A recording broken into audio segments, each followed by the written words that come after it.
Now, some of you are aware of the, what is it, of the idea, of the thought, of the belief that sometime I think most people will say that believe in this. Back in 2012, we all died and that none of us are really alive anymore. And we're living in death. And while I'm not an adherent and a proponent of that theory, I do ask the question, since it was brought to my attention by Derek Bros of Global Witness, are we dead now?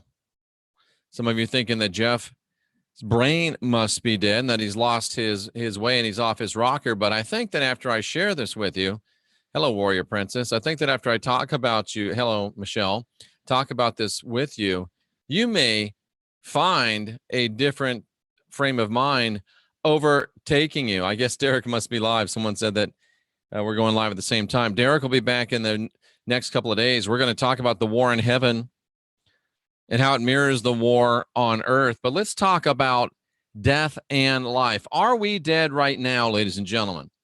And I'm going to come to you from a New Testament perspective on this. Are we dead right now? And let's go ahead and go into something I don't even have pulled up yet. Shame on me. Let's go into Bible Hub. And we're going to go into the book of John, chapter 5. And we're going to go into verse 14. We're going to talk about being dead already, ladies and gentlemen.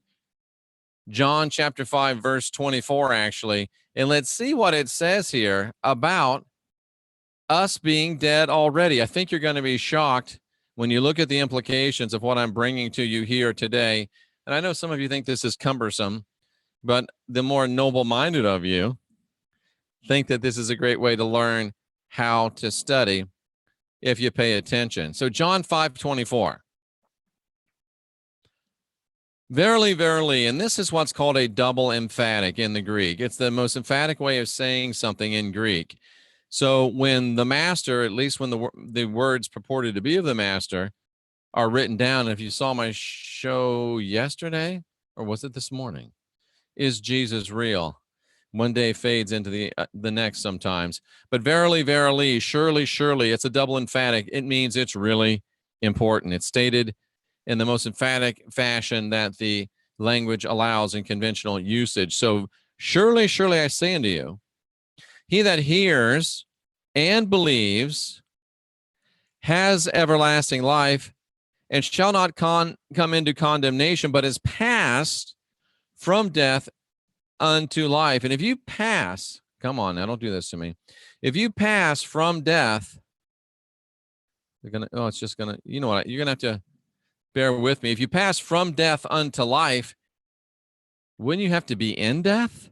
How do you go from death into life unless you're dead? Well, let's look a bit deeper into the verse. We're going to look at verse 24. We're going to go up here. We're going to click interlinear. And we're going to go up here and we're going to click 524 because we don't want to click through all of those verses. 524. So let's take a look at this. Let's break it down a little bit. And I've got my notes right here that we're going to refer to because this is very, very important stuff, ladies and gentlemen. So listen to this, ladies and gentlemen. Truly, truly, I say to you that the one who hears the words of the master and believes the words of the master, he passes from life eternal, or he passes from death and moves into life eternal. And no judgment will come upon him because he's passed out of death into life. That is very, very amazing to me. So it's the one that hears. What does hearing mean? The one that actually listens. Now, there's a difference, ladies and gentlemen, and here's the difference. You comprehend by hearing. There's a difference between just listening and hearing.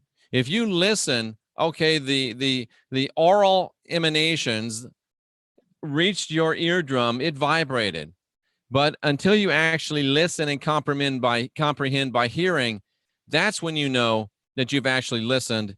That's when you know that you've actually heard. That's when you know that you've actually heard. So he that comprehends the meanings of the words of the master.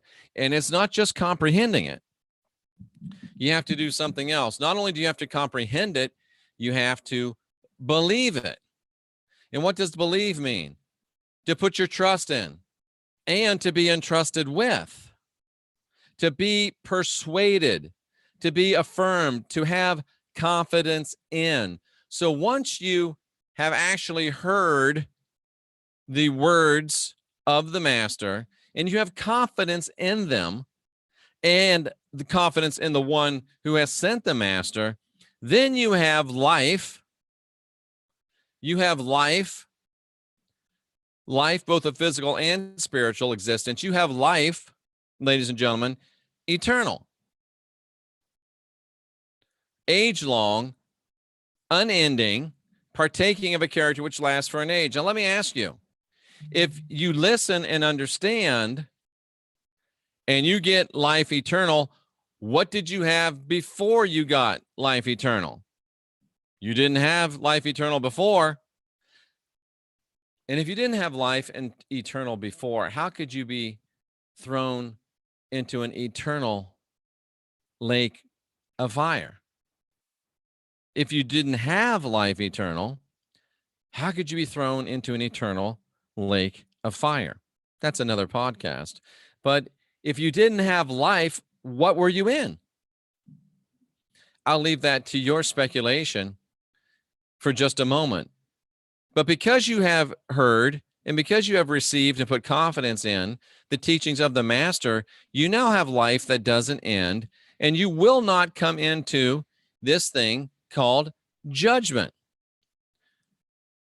Declaring sentence upon you, divine judgment or accusation. Now, this shows me that at some point, the divine is going to have to place a judgment upon people, but it's not the divine coming down on someone hard. It's the divine, and I don't think I shared the screen.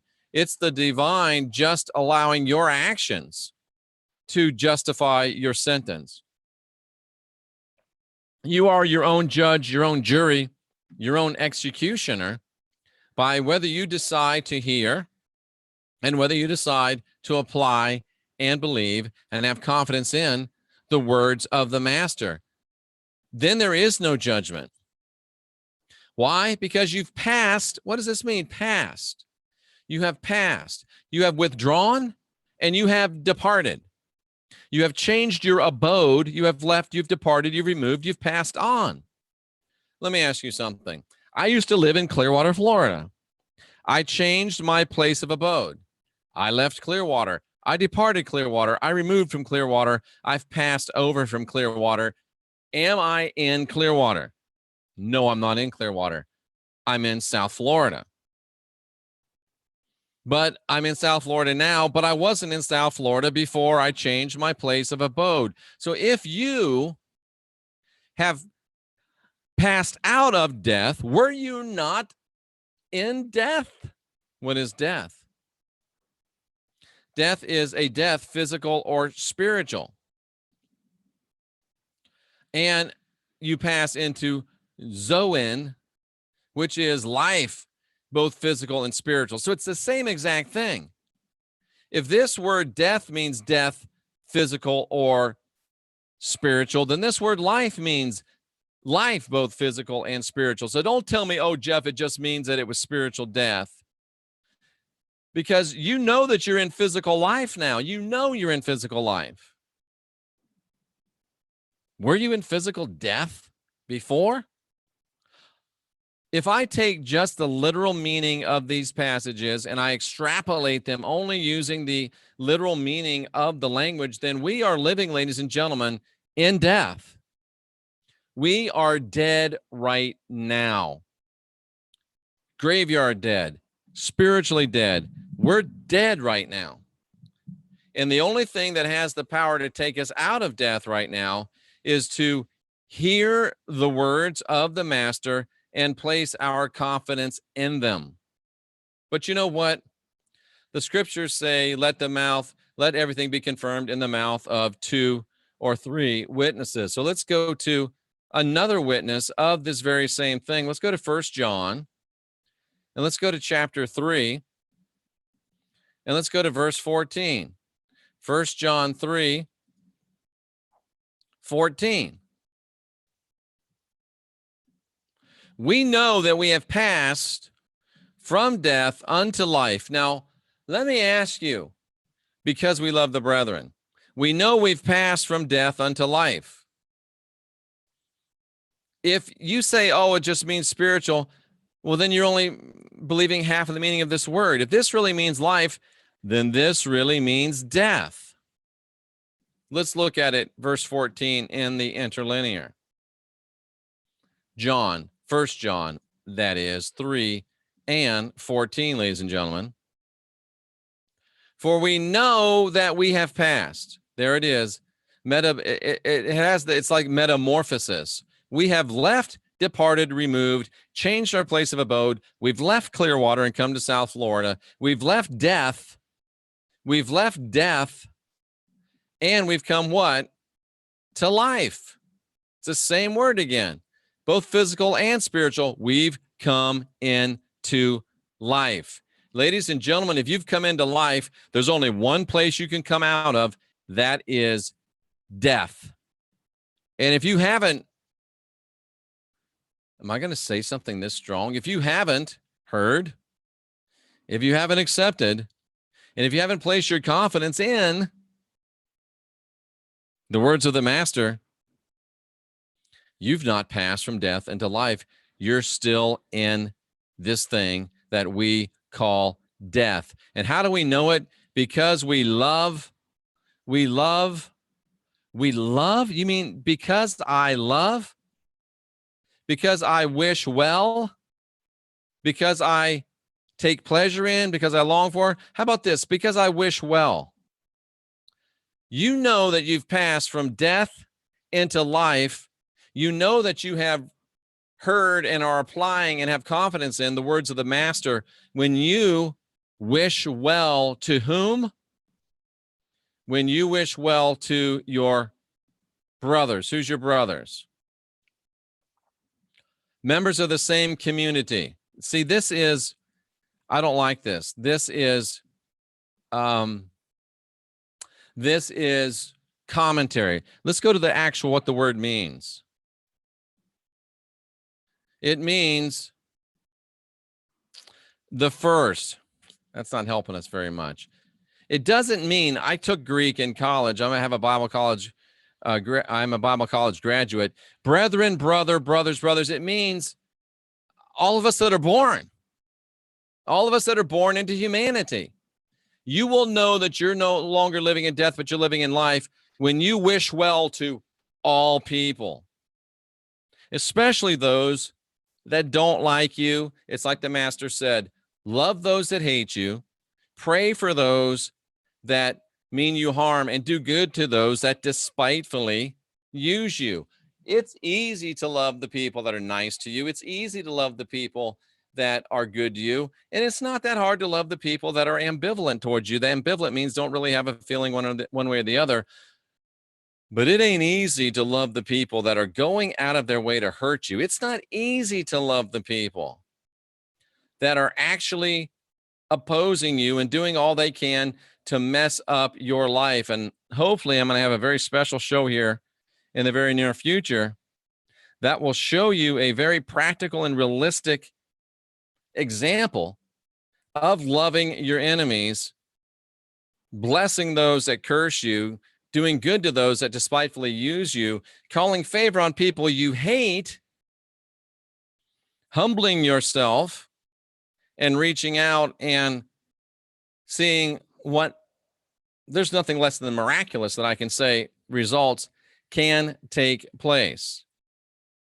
But the one, ladies and gentlemen, that does not love, that does not wish well upon all humans, this is plain and simple. You can hate me, but it's still not going to change the meaning of the language. If you love all fellow humans, then you've passed from death to life. If you don't love your fellow humans, you abide, you continue to abide. Look what the word says. You continue to remain, stay, wait in death. You are in death if you're not loving. It's just that simple, ladies and gentlemen. We are right now, you cannot argue it from a textual basis. You cannot question it from a textual basis. It is beyond debate from a textual basis that we're in death right now. I don't know who you are. I don't know what you are. I don't know where you are. But if you have not believed the words of the Master, if you have not put confidence in the words of the Master, and if you do not manifest love for humans, all humans, then you are in a state of death. Well, Jeff, that's just spiritual death. Just spiritual death? The Master also said, whoever shall save his life shall lose it. And he also said that you can gain the whole world and still lose your soul. But turn that around, ladies and gentlemen. If you can gain the whole world and still lose your own soul, that means that even if you lose the whole world, it's irrelevant if you've gained your own soul. If you've gained your own soul, you don't care if you lose the whole world. Because you've passed from death and the understanding that this present world age is death, and you've passed into life knowing that this was just a way station for you to learn some stuff that you needed to learn. Yes, we are dead right now. There's no doubt about it, ladies and gentlemen. We are dead. If you want to come to life, come to the words of the Master, receive them, put confidence in them, and love your fellow human beings. And that includes me. You have no choice but to love me. To know me is to love me. Only if you want to be divine, if you want to be sovereign, if you want to be free. Taking a quick survey through the chat room and just seeing if there's something here that I want to mention. Seeing if there's something here I want to mention. Seeing if there's something here that I want to mention. Belinda disagrees with me, says that we are not dead. I say, indeed we are, but that's okay. Judgment is reserved for the Son. Okay. Best damn podcast. Jeff, how do you know what is added in the Bible that's not supposed to be there? Because you just know, Billy. It's like my friend who worked in the Treasury Department for many years. They don't train with counterfeit bills. They get to know the real thing so intimately that as soon as they touch one, smell one, taste one, they know it's counterfeit. Jeff, how do you know what 75% is dung and what 25% is diamond? If you keep touching, feeling, tasting diamonds, you get a little dung and you're going to know it, cousin. You just got to know. You've got to come to the place of spiritual maturity where you know. It will just not ring true to you. You can also look at the styles. You can also look at consistency. You can also compare scripture with scripture, because a text without a context, ladies and gentlemen, is a pretext. Yes, it is. This stuff is ignored by Christians. Of course it is, because it's uncomfortable. Same reason it's ignored by non-Christians. Ladies and gentlemen, I was going to say something, but I've decided to not say it. I think that's a sign of maturity. So John 5:24 tells us that we move from death unto life and avoid condemnation by hearing the words of the Master and applying them. And 1 John 3:14 tells us we've passed from death to life because we have love for our fellow humans. It's very simple, ladies and gentlemen. But I guess to some of us, it's not easy. But there you have it. Good stuff, powerful stuff, strong stuff. Derek and I are going to be having a show about the war in heaven. Global Witness, Derek Bros and I, coming soon, the war in heaven. Hello, Brian Parker. Ladies and gentlemen, we're the last generation of real humans. Keep asking questions. Keep questioning answers. Unindoctrinate yourself, create yourself, and build the life you'll love. We're the last generation of real humans. It's time for us to move from death into life, because dead people can't do nothing for nobody. Somebody said, should we love Satan? Well, first of all, I would challenge you to find out who Satan is. And why not have compassion for Satan? What's it going to hurt? I don't know. But we are the last generation of real humans. And we need to get busy. And we need to get busy living. And stop being busy dying. Because yes, ladies and gentlemen, we're dead. And we just don't know it. So do us all a favor. If you're dead and you don't want to come into life, have the decency to lie down and cover yourself up with some dirt so you won't hinder the rest of us. If you're dead and you want to come back to life, well, we've shown you how to do it. Here's a great comment from Journey Jacobs. The master said to love your enemies. Is Satan not the chief of our enemies? Wow. Very well stated, Journey. I'm Jeffrey Daugherty. This is New Cosmic Knowledge, and we'll be back later today with more broadcast excellence. Namaste, love and light, and I salute you for being here, seeking after truth.